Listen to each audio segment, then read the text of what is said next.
वंदे मातरम, वंदे मातरम। भारत माता की जय, भारत माता की जय। जय हिंद, जय हिंद, जय हिंद, जय हिंद, जय हिंद, जय हिंद। भारत माता की। ভারত মাতার বীর সন্তানরা পাকিস্তানে যেভাবে প্রত্যাঘাত চালিয়েছে সেই কারণে মন্দিরে আনুষ্ঠানিকভাবে পুজো দিলেন ধূপগুড়ি টাউন মণ্ডল বিজেপি।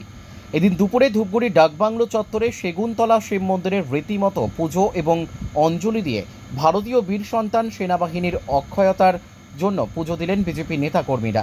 বিজেপি নেতাদের দাবি, গত 22শে এপ্রিল কাশ্মীরের পহেলগাঁও এলাকায় সন্ত্রাসী হামলার পর গত রাতে প্রত্যাঘাত চালিয়েছে ভারতের সেনাবাহিনী। পাকিস্তান মদতপুষ্ট জঙ্গি দমনে ভারতের তরফে প্রত্যাঘাতে উচ্ছ্বসিত গোটা দেশ।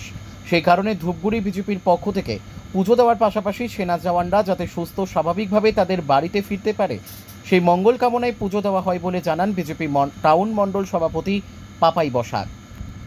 ধূপগুড়ি থেকে ভাস্কর মহন্তের রিপোর্ট, আমাদের টিভি।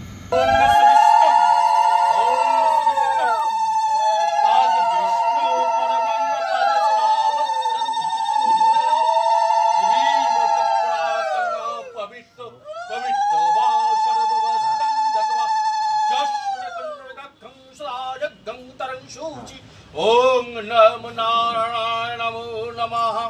एष चंद्र बिल्लपत्रं नमो एकदंत महाकाय लंभु पार्वतीव्यर्थं सिद्धिदातगं गणेशाय नमो नमः। गणेश गर्भस्त्रणं गाजेन्द्र बादनं शंभु निरंजनं महामेघं रुद्र। আপনারা জানেন যে গত 22শে এপ্রিল পাকিস্তানের মদতপুষ্ট জঙ্গিরা যেভাবে আমাদের পেহেলগ্রামে যে কাশ্মীরে যারা ভ্রমণে গিয়েছিলেন তাদেরকে যেভাবে নৃশংসভাবে হত্যা করেছে এবং তারই বিরুদ্ধে আমাদেরও ভারতীয় সেনাবাহিনীরা গতকাল রাতে পাকিস্তানের ভেতরে ঢুকে তাদের যে জঙ্গি সংগঠন যাদের যেসব হেডকোয়ার্টার রয়েছে তাদেরকে একদম গুড়িয়ে দিয়েছে।